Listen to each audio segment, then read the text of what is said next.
الحمدللہ رب العالمین والعاقبۃ للمتقین والصلاۃ والسلام علی رسول الکریم اما بعد۔ آگے بابوں سے جو بات اس بیان میں ہے ستاروں کا بیان۔ ستارے ڈالتے ہیں اللہ رب العالمین نے جو مخلوق بنائی ہے اس میں ستارے بھی ہیں اور مخلوق کے تعلق سے باتیں چل رہی ہیں۔ تو امام بخاری رحمہ نے بات باتا ہے ستاروں کے تعلق سے کہ ستاروں کے تعلق سے کیا رہنمائی ملتی ہے قرآن کے اندر، حدیث کے اندر، اور ان کے مقاصد کیا ہے، ستاروں کو اللہ نے کیوں بنایا ہے، کیا مقصد ہے۔ اللہ نے جتنی چیزیں دنیا میں پیدا کی نا کوئی بلا مقصد نہیں، ہر ایک کا مقصد ہے۔ مقصد کیا ہے وہ بھی بیان ہے، اس کا نہیں ہے۔ تو ایسے اللہ نے ستاروں کو کس مقصد کے تحت بیان کیا ہے۔ وَقَالَ قَتَادَةُ وَلَقَدْ زَيَّنَّا السَّمَاءَ الدُّنْيَا بِمَصَابِيحَ، قرآن کی آیت سورہ ملک کی ہے کہ ہم نے ستاروں کو آسمانی دنیا کے لیے زینت بخشی ہے، یعنی قرآن کے اندر نے بیان کیا کہ ہم نے ستاروں کو بنایا آسمانی دنیا، یعنی جو آسمان تم کو دکھتا ہے وہ وہاں خوبصورتی کا کام انجام دیتے ہیں۔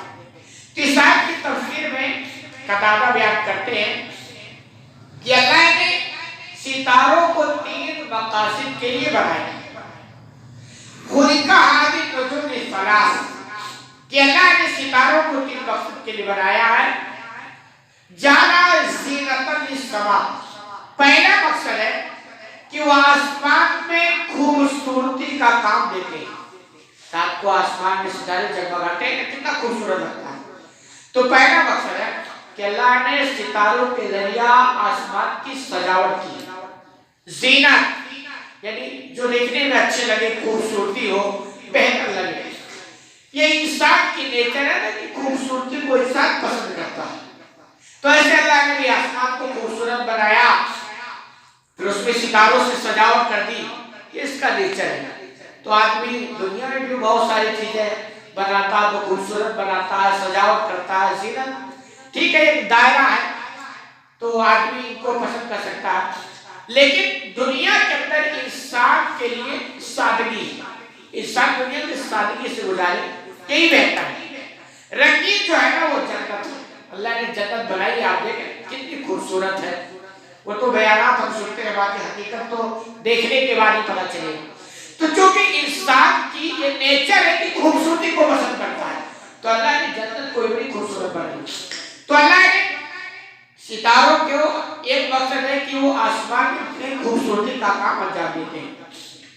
دوسرا وہ رجوماً للشیاطین، شیطانوں کو مارنے کا آلہ بھی، یعنی ستارے یہ ٹوٹ کر شیطانوں کو مارتے بھی۔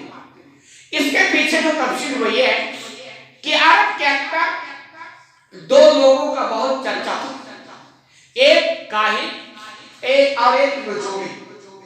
کاہن کا تعلق شیطانوں سے ہوتا تھا، جس کو آپ اپنی زبان میں جادوگر کہہ سکتے ہیں۔ جو دنیا کے اندر جادوگر ہوتے ہیں نا وہ بہت پہنچے نہیں ہوتے، ان کی پہنچ شیطان پر ہوتی ہے، وہ شیطانوں سے مدد حاصل کرتے ہیں۔ تو ان کو کچھ عجیب چیزیں دکھتی ہیں تو کہتے ہیں یہ بہت پہنچے ہوئے۔ تو عربوں کے اندر بھی کاہن جن کو کہا جاتا تھا، جن کی پہنچ شیطان تک ہوتی تھی۔ تو شیطان کیا کرتے تھے، یہ آسمانی دنیا تک پہنچتے تھے اور وہاں جب اللہ کے فرشتوں سے کوئی بات کرتا تو اسے وہ چپکے سے سنتے اور آ کر کے اپنے کاہن جن کے ماتحت ہوتے ان کو بتا دیتے۔ اب وہ کاہن اس بات کو عوام میں بتاتا، وہ ایک سچ میں 100 جھوٹ ملا کر کے بتاتا، اور چونکہ وہ بات شیطان سن لیا ہوتا تھا اور وہ بات جب سچ ہوتی تو کہتے دیکھو یہ آدمی جو کاہن ہے نا کتنا پہنچا ہوا، مستقبل کی خبر دے دیا۔ اچھا انسانی مزاج ہے نا کہ اگر ایک آدمی 10 پیشن گوئی کرے اور ایک سچ نکل جائے اور 9 جھوٹی، تو وہ سچ کو ایک کو لے کے اڑ جاتا ہے اور 9 جو جھوٹ نکلا نا وہ بھول جاتا ہے۔ یہ انسانی مزاج ہے۔ تو کبھی کبھی سچ نکلتا تو کہتی ہے بڑا تو ان کا کھوٹ چرچا ہوا کرتا تھا، لوگ بڑے تعلقات اسے بناتے تھے۔ تو یہ ہو، اور دوسرے نجومی ہوتے تھے جو ستاروں پر نگاہ رکھتے تھے اور اس سے حالات معلوم کرتے کہ ستارہ ایسا ہوا تو یہ ہوگا، ایسا ہوا تو یہ ہوگا، ایسا ہوگا، تو یہ ساری چیزیں ہوتی تھی۔ تو جب آپ صلی اللہ علیہ وسلم کو نبی بنایا گیا تو اللہ نے حکم دیا کہ اب اگر یہاں کوئی شیطان بدمعاشی کرنے آتا ہے نا تو ستاروں کو حکم دے دیا کہ ٹوٹ کے ان کو مارو۔ آپ نے کبھی دیکھا ہوگا آسمان سے لوگ گرتا ہوا، ہم نے دیکھا، پتہ نہیں آپ نے دیکھا کہ نہیں دیکھا، وہ بتا دیں وہی چیز ہے کہ یہ بدمعاشی کرنے وہاں پہنچتے ہیں۔ اب چونکہ اللہ نے حکم دے رکھا ہے تو ان کو ٹوٹ کے مارتے ہیں، تو بسا اوقات وہ جل کے مر بھی جاتے ہیں، بسا اوقات وہ سن بھی لیتے ہیں، یعنی جیسا اللہ کے رسول بھی ایسا ہوتا ہے۔ تو وہی کہہ رہے ہیں دوسرا مقصد ہے کہ اب وہ ستاروں کو اللہ نے بنا دیا شیطانوں کو مارنے کا آلہ، یعنی اب اگر کوئی شیطان کو بدمعاشی کرنے جائے گا تو وہ ٹوٹ کے ان کو ماریں گے۔ دوسرا۔ تیسرا وَعَلَامَاتٍ يُهْتَدَىٰ بِهَا، ان سے نشان راہ کا کام لیا جاتا ہے، یعنی رات کو جب لوگ چلتے ہیں نا تو اندھیری تاریخ راستہ کے آباد، یہ ماڈرن دور آیا نا، ٹیکنالوجی آ گئی، اس دور میں ایسا کچھ نہیں تھا، تو وہ رات چلتے نا تو ستاروں سے راستہ معلوم کرتے تھے کہ ستارہ فلاں جگہ مطلب یہ فلاں سمت ہے اور یہ فلاں، وہ معلوم کرتے تو کئی طریقہ تھا۔ تو یہ تین مقاصد ہیں۔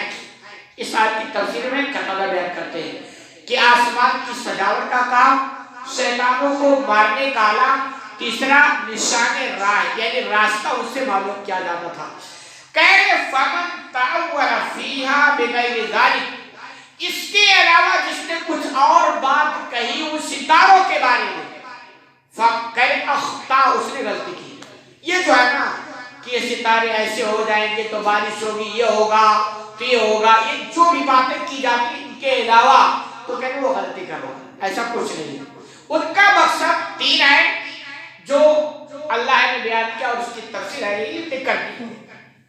وعدہ نصیبہ، اور اپنے حصے کو ضائع کر دیا، جس نے تین مقصد کے علاوہ ستاروں کے بارے میں کوئی بھی بات کہی، وعدہ نہ کہتے یہ ستارہ فلاں موقع پہ پہنچا تو بارش ہوگی یا ہو، یہ ساری باتیں کہ جس نے بھی کہی تو اپنا ایمان ضائع کر دیا۔ وَتَكَلَّمَ مَا لَا عِلْمَ لَهُ بِهِ، اور اس نے ایسی چیز جاننے کی کوشش کی جس کا علم اس کے پاس نہیں ہے، یعنی ستاروں کے ذریعہ وہ ہے ہی نہیں۔ تو یہ ہے ستاروں کی پیدائش ہوئی، بنایا اللہ کی مخلوق ہے، تو ان کا مقصد کیا وہ بھی بیان کر دیا تاکہ اس ستاروں کے ذریعہ جو گمراہیاں پہلے تھی اہل ایمان اپنے آپ کو بچائے، اور اس دور میں بھی جو گمراہیاں ان کے تعلق سے ہے، ستاروں کے تعلق سے، اس دور میں بھی اہل ایمان اپنے آپ کو بچائے۔ اور مقصد یہی ہے جو بیان کیا کہ اس کے علاوہ کوئی مقصد تلاش نہیں کرنا چاہیے۔ اللہ رب العالمین اس دعا ہلال عالمی تو کہنے سن جانا بل کرنے کی توفیق عطا فرمائے۔